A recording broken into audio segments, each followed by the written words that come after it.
Welcome back. Today, Sunday in South Africa, prayers are being said for alien civil rights icon Nelson Mandela, now in hospital fighting lung infection. The country's concern reflected in numerous paper headlines, some hidden somber notes, with one front page reading, "It's time to let him go." CNN's Kapele Mbuze has more on Madiba's condition from Pretoria. Andrew Mlangeni, who was imprisoned on Robben Island with Nelson Mandela, gave to South Africa's Sunday Times, basically talking about the family of Nelson Mandela letting go of him. He is basically saying that once the family has started to let go of the former president, then the nation will follow. And I can tell you that a couple of months ago, Jonathan, that kind of comment and that headline would have been unthinkable, unheard of. And I think a couple of things have happened that have created the environment for those kinds of comments. First of all, Mr. Mandela has been in and out of hospital at least 4 times since December, and every time he's hospitalized, the nation has had to face, looking at his mortality and starting to think about his mortality for a very long time. Even the government of South Africa was not willing to talk about a time when Nelson Mandela will no longer be with South Africans. And secondly, in April, I'm sure you will remember, and we've got those pictures, South Africans got to see Nelson Mandela for the first time since 2010 and really got a sense of how old and how frail he is when President Zuma, visited him at his home in Houghton. He looked uncomfortable, he looked ill, he really looked like a man who did not want to take part in that photo opportunity. And that sort of forced South Africans to start asking themselves, are they holding on to the former president for themselves, or is that in his best interest? And I think a lot of people are starting to think, he's done his bit for the country. He's sacrificed his entire life. He's lived long enough.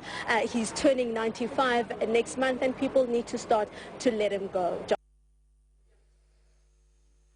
Interesting.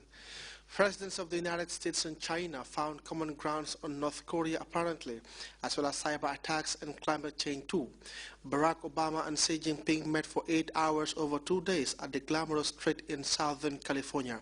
CNN's chief White House correspondent Jessica Yellen brings us the highlights. President Obama and Chinese President Xi wrapped up their Sunnyland summit with a late morning stroll in the California desert. President Obama declared the visit terrific. Over 2 days, the leaders met for a total of 8 hours. I'm very much looking forward to this being a strong foundation for the kind of new model of cooperation that we can establish for years to come. The summit, held just 4 months after Xi took office, meant to launch a close new relationship with a new Chinese leader. And at present, the China-U.S. relationship has reached a new historical starting point. The backdrop was unusual, and not just because temperatures soared above 110 degrees. They met at Sunnylands, a private estate of the Annenberg family, better known for hosting Frank Sinatra and the Rat Pack and Ronald Reagan for New Year's Eve 18 times. Aides say it offered them a quiet space to work through a range of issues, among them North Korea.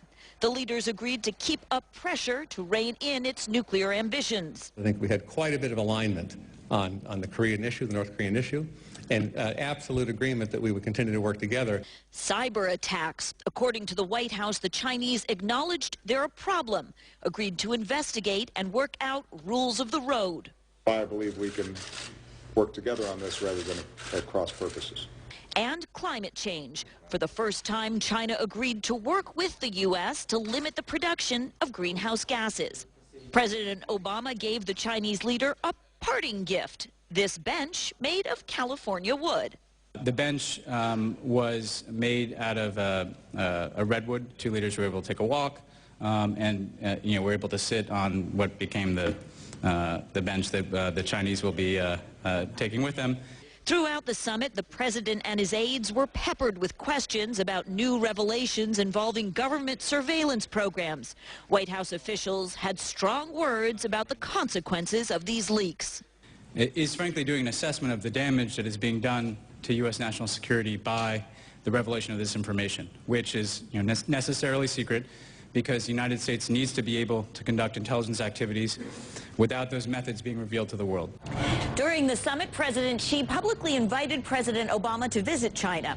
White House officials say the president agreed to come, and now they're looking at holding a similar informal summit outside of Beijing in the not-too-distant future. Jessica Yellen, CNN, traveling with the president in Palm Springs, California. The most prestigious awards in U.S. theater, the Tony Awards, would be handed out in New York later on Sunday. But so are those who on Broadway are already winners. They are filling seats and making big bucks, partly thanks to some luminary star power. CNN's Felicia Taylor has a look.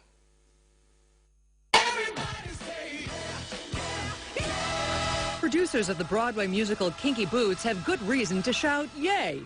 The show has the most Tony Award nominations this season and is making more than $1 million a week at the box office. A little star power may be going a long way. The show was written by pop sensation Cyndi Lauper. Other Broadway shows believe that it's all about the casting. You can have a star read the phone book and you'd sell out. So sometimes the content of the play doesn't matter because they're going to see the celebrity. Broadway is brimming with Hollywood heavyweights. My wife can recite all the stops on the Long Island Railroad in a conductor's voice. Oh, what? You have people like Bette Midler and Tom Hanks that star in a limited engagement of a play. That brings them in from all over the world. For the stars, it's a new challenge. There is a sense of legitimacy to Broadway and a sense of truly if you can handle a Broadway schedule, Broadway critics, Broadway audiences, and there is a sense of longevity, I think, that it provides you. Longevity for the Great White Way as well. There was a period of time where Broadway was considered kind of the backwater of the entertainment business. It was movies and television and rock music, and Broadway was the thing that New York did. But because of the popularity of shows like The Lion King, of shows like Mamma Mia, and TV shows like Glee, I would argue that Broadway has been now lodged in the mainstream of American popular culture. Jane Lynch, a star from the TV show Glee, recently debuted in the revival of the musical Annie. Another traditional show getting a boost from the latest star on screen. Because Jane Lynch is here, and our daughters love her from Glee. If she wasn't in it, you wouldn't go see it? No, she's the best. Yeah. I'm 23 and I love Glee, so of course I came to see her especially. You can't even walk down the streets. It's so crowded with people from all over the world coming to see musicals on the Great White Way, Broadway, and I think it's just that thing it's in our cells. We want to watch people break into song in the middle of a scene.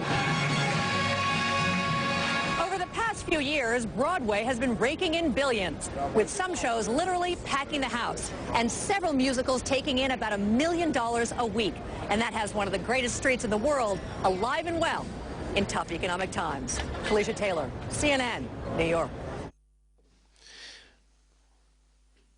We now turn our attention to the weather forecast, courtesy of the Central Forecast Service.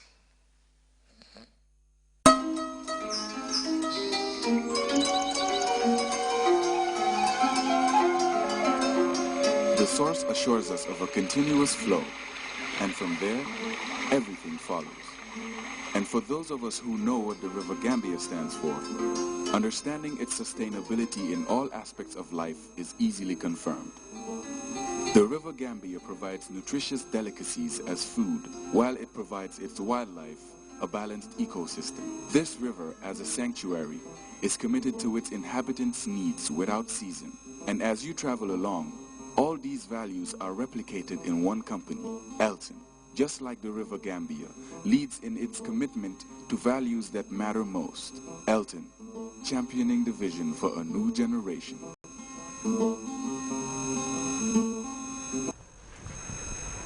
Hello viewers and welcome to Weather